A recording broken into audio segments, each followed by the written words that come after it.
सद्गुरु, introspection या आत्मचिंतन कर करके मैंने बहुत सारे तार्किक निष्कर्ष बना लिए हैं, पर मुझे ये कैसे पता लगेगा कि कब ये इंट्रोस्पेक्शन मुझे जरूरत से ज्यादा सोचने की ओर लेकर जा रहे हैं। मैं खुद को जरूरत से ज्यादा सोचने से कैसे रोकूं, क्योंकि कई बार इससे काम टालने की आदत पड़ जाती है। ओह, ये सवाल पॉपुलर है।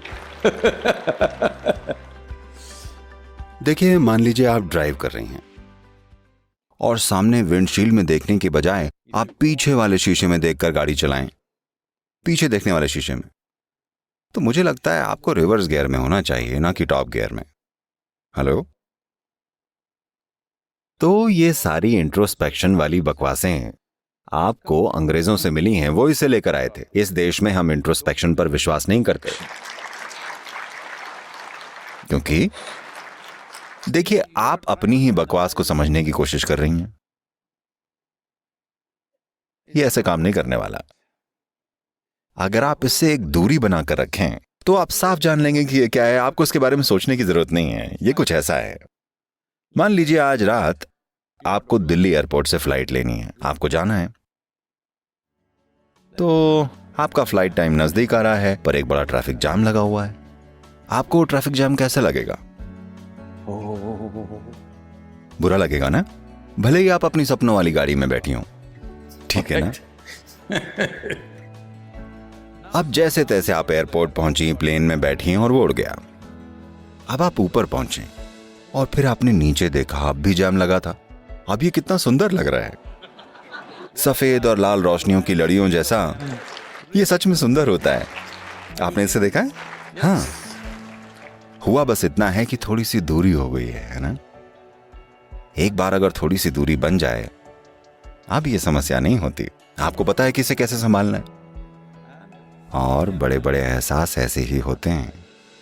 देखिए, अभी भी मैं जानता हूं आप एक इंजीनियर हैं, पर अगर मैं आपको इस स्टेज पर इधर से उधर चलने को कहूं और कहूं कि पता लगाइए कि ये धरती गोल है या चपटी, आपका अनुभव क्या कहता है? चपटी है। चपटी है ना? चपटी है। ये बहस और 1000 सालों तक चलती रहती। ये खत्म हो गई क्योंकि हम महासागरों को पार करने लगे। तब हम देख पाए ये गोल जैसी लग रही है। फिर हमने उड़ना शुरू किया और आकार साफ नजर आने लगा। फिर हम गए और चांद पर जाकर खड़े हो गए और नीचे देखा। अब ये 100% स्पष्ट था। ये कितनी आसान सी चीज थी, लेकिन हम नहीं देख पा रहे थे जब तक हम धरती पर चल रहे थे, है ना? ये वही बात है। आपके मन की प्रकृति, आपके जीवन के इन उपकरणों की प्रकृति, जिसे हम शरीर और मन कहते हैं। योग में हम शरीर और मन नहीं कहते। एक भौतिक शरीर है और एक मानसिक शरीर है, क्योंकि मन केवल दुर्भाग्य से यूरोपियन आइडिया है कि मन यहां बैठा हुआ है। नहीं, Essentially, you call something mind because there's a certain volume of intelligence and memory. That's what you're calling as mind, isn't it? असल में आप किसी चीज को मन कहते हैं क्योंकि उसमें एक खास मात्रा में बुद्धि और याददाश्त है, इसलिए आप उसे मन कह रहे हैं, है ना? आपको याद है कि 5 पीढ़ी पहले आपकी परदादी कैसी दिखती थी? नहीं, पर उनकी नाक आपके चेहरे पर बैठी हुई है, हाँ या ना? लाखों साल पहले आपके पूर्वज कैसे हुआ करते थे?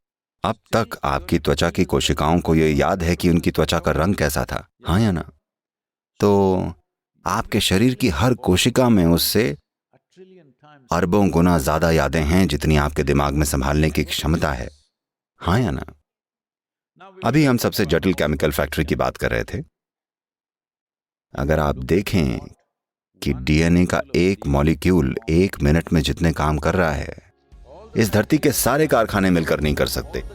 इस दुनिया के सारे कंप्यूटर्स और सुपर कंप्यूटर्स उतने काम नहीं कर सकते। ये इस तरह से काम कर रहा है। तो अगर बुद्धि और याददाश्त दोनों की बात की जाए तो ये सारे सिस्टम में फैला हुआ है ना? हाँ या ना? कम से कम आपका न्यूरोलॉजिकल सिस्टम हर जगह फैला हुआ है, ये तो आप देख सकते हैं। तो मन एक जगह नहीं होता। मन का एक शरीर होता है, यादों का एक शरीर होता है, भौतिकता का एक शरीर होता है, ऊर्जा का एक शरीर होता है। तो अगर आप जिसे मैं कहते हैं बस उसके एक हिस्से को देखें और लगातार उसके साथ ही खेलते रहें। अगर आपको नहीं पता कि बाकी चीजों को कैसे चलाया जाए, वो चीजें बस यूं ही तुक्के से काम कर रही हैं। ये कुछ ऐसा हुआ जैसे कोई गाड़ी तो चला रहा है लेकिन हैंड ब्रेक लगा हुआ है। बहुत सारे लोग ऐसा करते हैं, उन्हें पता ही नहीं चलता, उन्हें लगता है थ्रॉटल दबाते जाओ, ये चलती रहेगी। नहीं, इसमें आग लग सकती है, कार में आग पकड़ सकती है अगर आप ब्रेक चालू हो तो, है ना।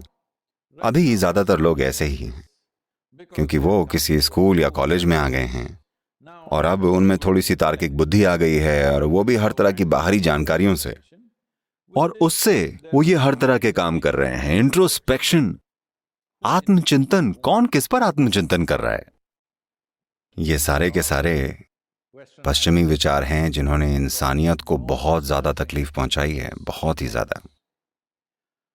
मनोवैज्ञानिक प्रक्रिया उन जानकारियों का एक नतीजा है जिन्हें आपने इकट्ठा किया है और आप उन्हें कैसे प्रोसेस करते हैं, यह है ना। अगर आप उसे थोड़ा सा दूर रख दें तो इसका आप पर कोई असर नहीं होगा। जब आपको जरूरत है उसका इस्तेमाल कीजिए, जब जरूरत नहीं है आपको उसे अलग रख देना चाहिए। पर फिलहाल लोगों को ऐसा लगता है कि वो हर समय सोचते रहते हैं, जिसे आप इंट्रोस्पेक्शन कह रही हैं। मैं माफी चाहता हूं अगर मैं आपका किसी तरह से मजाक उड़ा रहा हूं, मेरा ऐसा कोई इरादा नहीं है, ये आप जानती हैं। ये एक तरह की मानसिक दस्त है, ये बस चलती ही जा रही है। आप इसे हर तरह के नाम दे रहे हैं, पर असल में देखिए, सोचना मतलब आप जागरूकता में अपनी विचार प्रक्रिया को एक निश्चित दिशा में ले जाना चाहती हैं, उसे सोचना कहते हैं। अगर ये हर समय चलती रहती है तो इसे दस्त कहते हैं, है ना। तो आपको दोनों के बीच का अंतर पता होना चाहिए। क्या ये एक जागरूक प्रक्रिया है या ये बस ऐसे ही बेकाबू भाग रही है? ये बहुत जरूरी है। तो आत्मचिंतन का मतलब है पीछे की ओर देखने वाला जीवन का शीशा। आज आप एक युवा लड़की हैं, लेकिन अगर आप आत्मचिंतन या इंट्रोस्पेक्शन करेंगी तो आपको अभी से लगेगा कि आप बहुत जी गई हैं।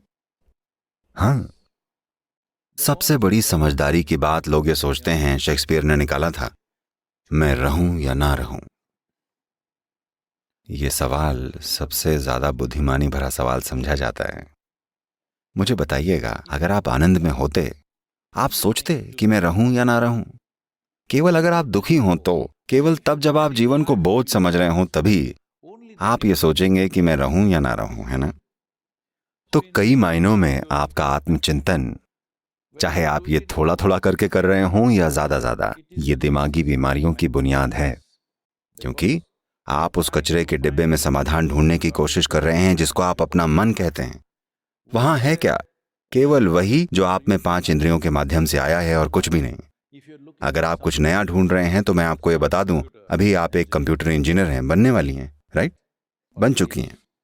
बनने वाली हूँ। ओके। क्या आपका कंप्यूटर उसमें डाली गई जानकारी के आगे कुछ भी कर पाता है? ऐसा ही आपके मन के साथ भी है।